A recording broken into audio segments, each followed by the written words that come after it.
ఈరోజు మా తమ్ముడిని ఉయ్యాలో వేసాం గైస్. ఇదిగో ఓ మై గాడ్, ఇక్కడ చూడండి ఏముందో, పర్స్, క్యూట్ పాప్ పర్స్. ఇది మా పెద్ద మమ్మీ వాళ్ళ కూతురుది. సో నాకు నచ్చేసింది, అందుకే ఒకసారి వేసుకున్నాను. ఇందాక మా పెద్ద మమ్మీ వాళ్ళు వచ్చారు. ఇక్కడ డబ్బులు ఉన్నాయి, డబ్బులు వేసుకున్నాం.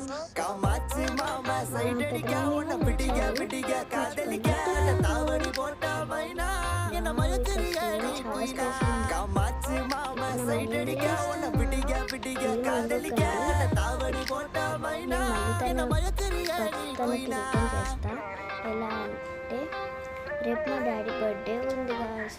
సో నా దగ్గర ఎలాంటి పౌచ్ లేదు ఇవన్నీ వేసుకోవడానికి. ఒక్కటి కూడా పోయినందుకే నేను ఇందులో వేసుకున్నా. మళ్ళీ తనకి రిటర్న్ చేస్తాను.